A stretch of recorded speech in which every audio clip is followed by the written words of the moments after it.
नमस्कार दोस्तों, आज मैं पुनः एक बार आपके समक्ष एक नई कहानी लेकर आया हूँ। मुझे उम्मीद है आप ज़रूर इसे पसंद करेंगे।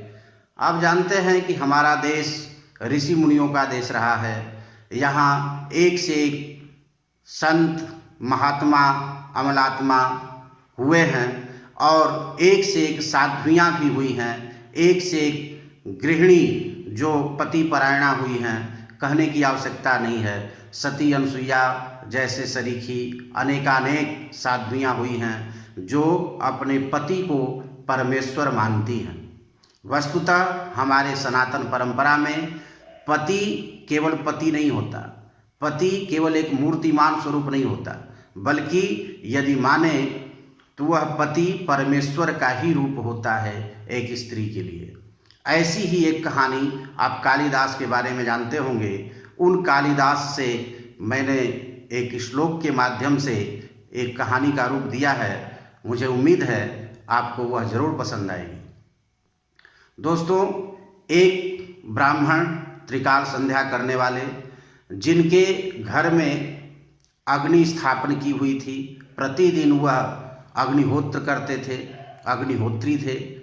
सुबह शाम अग्नि में हवन करना, यज्ञ करना उनका काम था। उनकी स्त्री बहुत ही पति परायणा थी। वह पति को ईश्वर का ही रूप मानती थी। उनको खिलाने के बाद भोजन करती थी, उन्हें सुलाने के बाद सोती थी, उन्हें स्नान करने के बाद स्नान करती थी। माने सारी क्रियाएं पति का अनुगमन करते हुए करती थी। पति के इच्छा के अनुरूप उसका जीवन चलता था।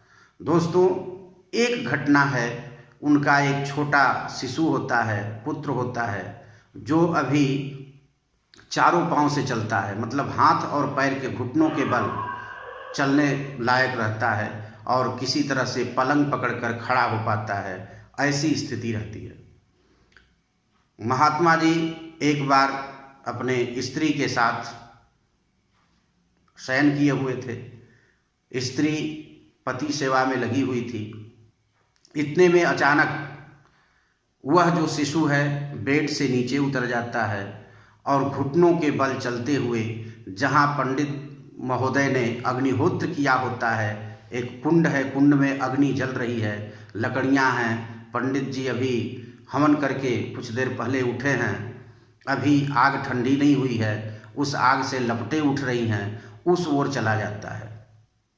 चूँकि वह जो पंडित महोदय थे वह बच्चे को नहीं देख पाते हैं क्योंकि बच्चा उनकी पीठ की तरफ है, किंतु वह स्त्री देख पा रही है क्योंकि उसका मुख बच्चे की ओर है।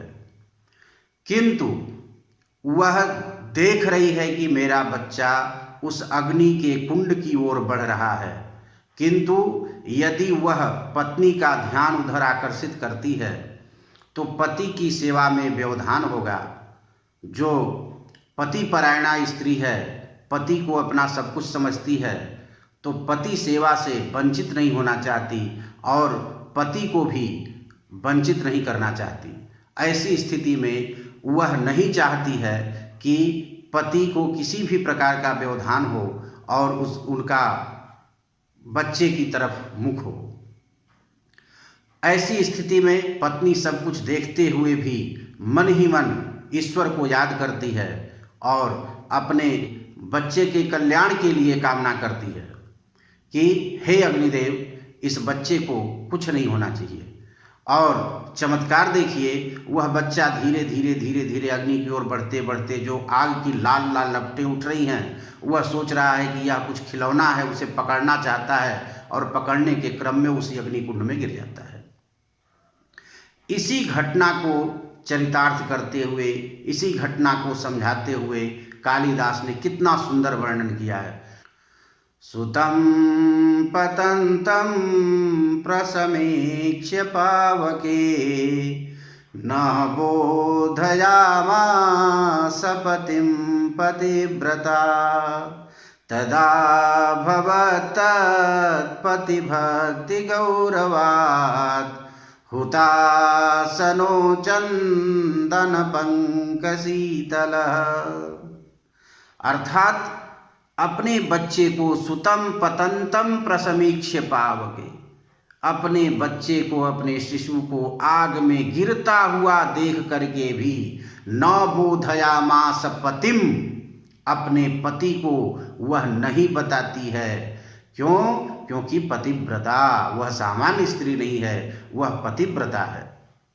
और उसके पतिव्रत के प्रभाव से जो उसने कामना किया, प्रार्थना किया अग्निदेव से, उसके पातिव्रत्य के प्रभाव से वह जो हुतासन अग्नि है वह चंदन के कीचड़ की तरह, चंदन की तरह शीतल हो गया और बच्चा उसमें खिल रहा है और आग की लपटें उसका बाल बांका भी नहीं कर पा रही हैं। धन्य हैं वे माताएं जो पति को अपना परमेश्वर मानती हैं, और धन्य हैं ऐसे पति, और धन्य हैं ऐसे कालिदास जो इतना सुंदर वर्णन किए। हमारा तो मन गदगद हो गया कि धन्य है वह देश जहाँ इस तरह की स्त्रियाँ होती हैं और इस तरह के संत होते हैं और इस तरह के ब्राह्मण होते हैं, जिनके ताप से, प्रभाव से, जिनके पराक्रम से अग्नि भी चंदन की भांति शीतल हो जाती है, उस अबोध बालक का भी बाल बांका नहीं कर पाती है। दोस्तों, मुझे उम्मीद है यह कहानी आपको पसंद आई होगी, तो आप एंजॉय करें, आनंद लें इस कहानी का और मुझे अनुमति दें। तब तक के लिए आपका बहुत बहुत धन्यवाद।